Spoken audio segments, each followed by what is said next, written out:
बे चिरां जिल्लानि रुनिकाटा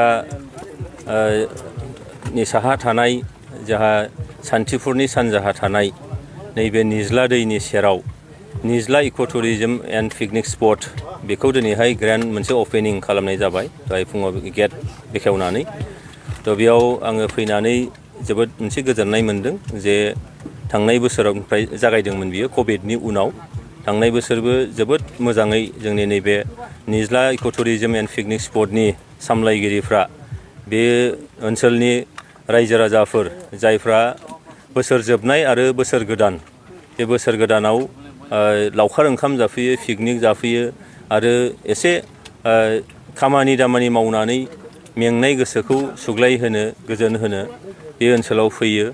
दा आं फैनानै नुफैदों देग्लाय सिगांनि जे निज्ला दैनि सायाव दालां दंमोन बे दालांखौ देग्लाय जोबोद मोनसे समायनायै बानायनाय जादों आरो देग्लाय मोनसे स्पेशेल मेनसना बेनो जे बेयाव बटिंनिबो मोनसे सुबिदा बाव खालामनाय होनाय जादों आरो सारा पिकनिक स्पटखौ देलायहोनायनि मोनसे खामानि बिथांमोनहा खालामदों।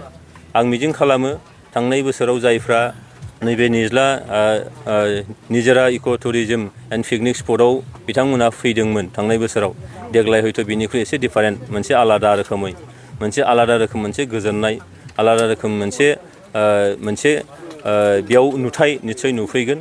आं बेखायनो दिनै आङो फैनो मोननानै जोबोद गोजोननाय मोन्दों जे बोसोर गोदानाव जायफ्रा पिकनिक जानो होननानै लावखार ओंखाम जानो होननानै बा न'निफ्राय बोसोराव खेबसे बायजोआव न'खरनि गासैखौबो लानानै मोखां नायलाय बोथिसे ओंखाम जानायनि खोथा जुदि सिन्था खालामदोंब्ला नैबे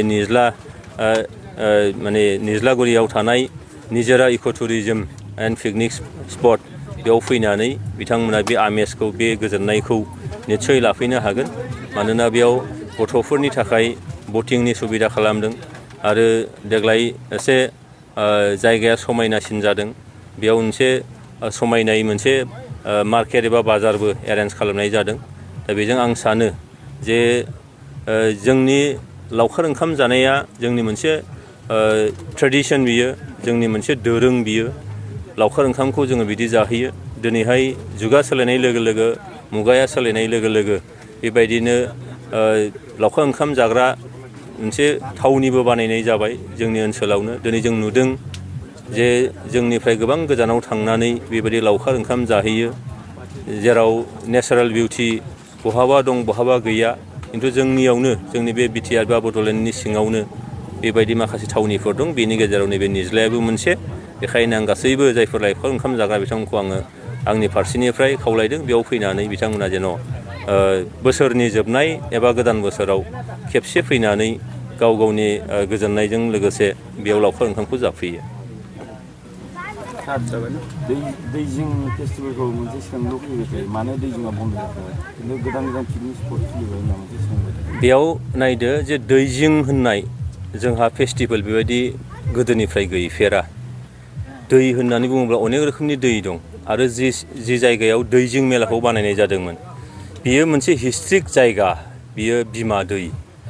गोदो गोदाय जोंनि बे बिमा दैनि खाथि खालायाव थानाय बैसो जानाय आजै आजौमोनहा खोन्थायो जे बिमा दैनि खाथियाव मालाबा सोरबा गोसो जानानै बिमा दैखौ सिन्थिनानै बेयाव जुदि खुलुमस्रांनानै गय फाथै बावनानै खुलुमस्रांनानै ना मासे जानो लुबैदों होननानै बुङोब्ला बियो माने नायानो बोरियाव बारखोनानै गावनो गाव होफैयोमोन जाहैबाय।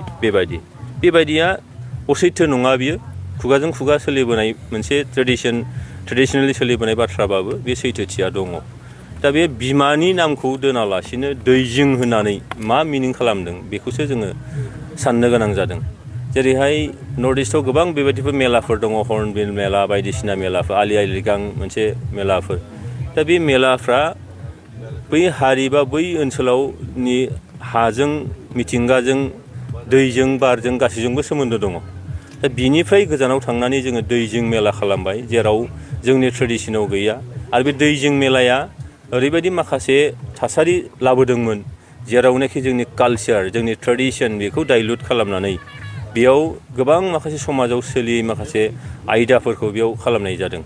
दा बेखायनो बे दैजिं मेलाखौ आपातत'बाबो जोङो बन्द' खालामनानै माबा मोनसे गुबुन रोखोमै जों खालामफिननायनि नोजोर खालामनो आरो बिदिनो थांनाय बोसोराव दैजिंनि सोलाय जोंहा भुमेश्वर हाजो दङ दांथल रेलवे स्टेसननि खाथियाव रेल लाइननि खोलाहा बेयाव खालामहैनाय जादों। बेयाव जोंनि दमासि फेस्टिभेल खालामनाय जादों।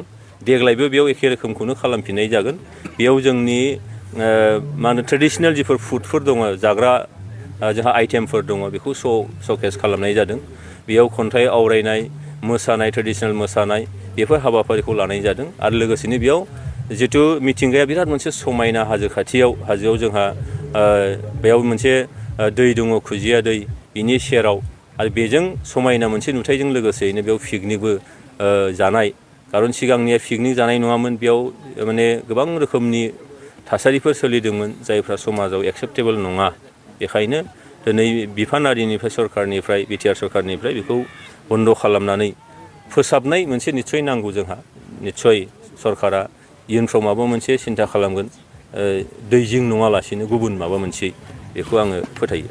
गिबियावनो नोंथांमोननि निउस पर्टेलनि गेजेरजोंहाय जोंनि बिटिआर हालामनि आरो आसामनि रायजो राजा बिथांमोननो आङो जोंनि निजोरा इक' टुरिजमनि जानानै फैगौ गोदान बोसोर आरो जोंहा ख्रिस्टमास बिनि गाहाम हामलायनायखौ आङो जासिहरग्रोबाय साफ्रोम रायजो राजा बिथांमोननिसिम आरो लोगोसे जोंहा दिनै